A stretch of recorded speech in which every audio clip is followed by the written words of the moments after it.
Okay, everybody, this is what I came up with, and that was just in about 20 minutes, or maybe not even that long, 10 to 20 minutes, just sticking out some triangles around in random colors. And so I'm kind of just going towards the center, and I'm not worrying about what they look like right here, as long as they look like they're going towards a point. And how I do that is I just overlap them over the last one to where, so like if I had this, just to make sure that this point is there, and then like when I do this one, I'll make sure there's a point there.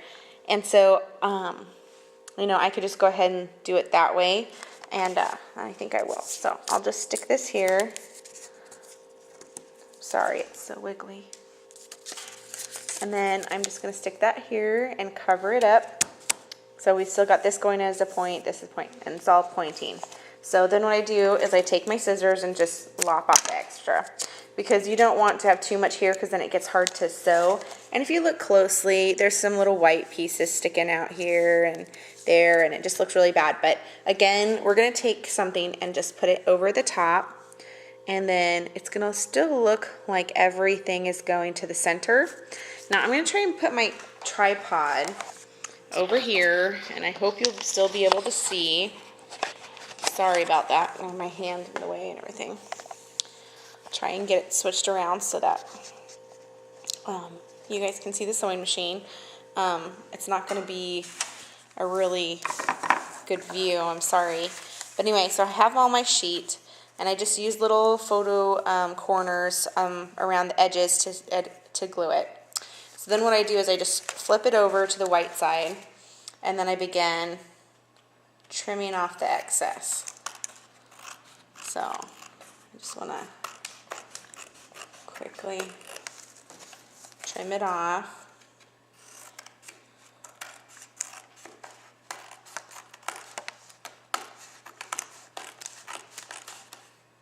Oops, that one came loose. Hold on. And that happens sometimes, so I just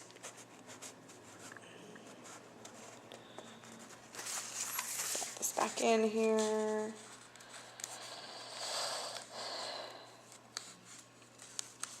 I gotta get it back under where it was at.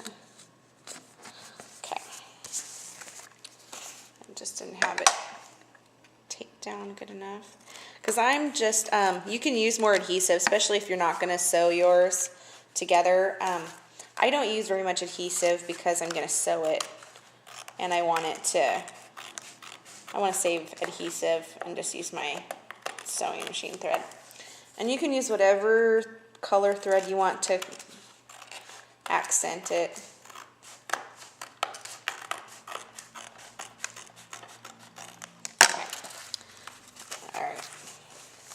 So that's what it's going to look like when we're done. So let's hold this up here. And I have tan in here right now. I hope you'll be able to see this. I'll try to keep showing it to you as we go. But I just start anywhere. It doesn't matter where you start because you'll just, you'll keep going.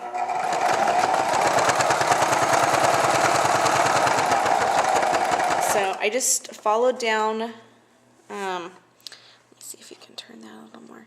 I followed down the side of the paper, and I'm just going to keep going straight down to the other end.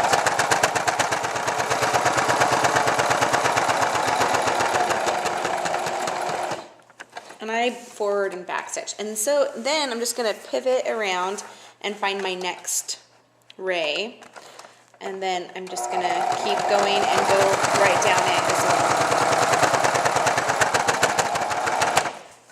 well. And that sound you're hearing is just really thick paper. So now I'm going to come down here, and I'm going to start going down this one.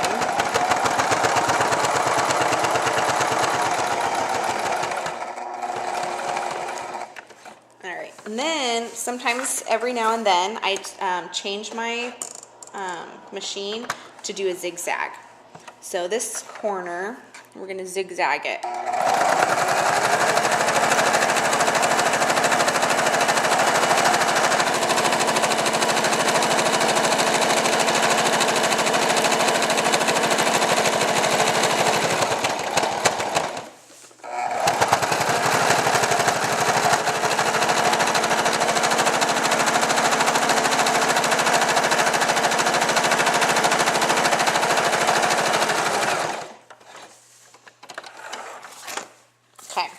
So if you can see, hopefully, I'm not blurry, but I've started doing my straight stitches along here and my zigzagging.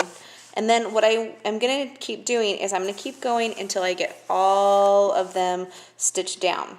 And on this one, I stitched down both sides of the ray. You don't have to. You can just do one side if you want, or both sides, or every side, or however you want to do it. But some of these rays are overlapped over top of the other ones, so it holds them down really nice and firm.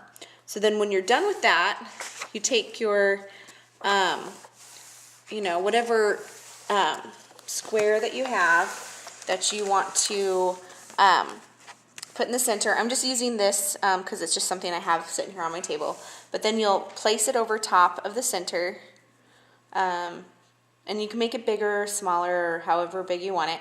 And then you're just going to place it over the center that looks like that. So it's not a pretty center, but no one will ever know because you're going to cover it up. So you stick it, you know, whatever your photo mat is going to look like, and you put it over top. And that's how you get it. And again, I'm going to show you the finished product. So again, don't mind my messy scrapbook room. Show you some of my layouts up here. But anyway, so that's what you're going to get when you're all done with your rays. And you can do any color combinations. That one was using Tim Holtz and Die Cuts with a View Main Street Stack. And then this one is mostly Tim Holtz, a little bit of Main Street also, but it's all in greens and tan. So anyway, hope you guys like my layouts and hope that helps you figure out how to make your own rays. Thanks.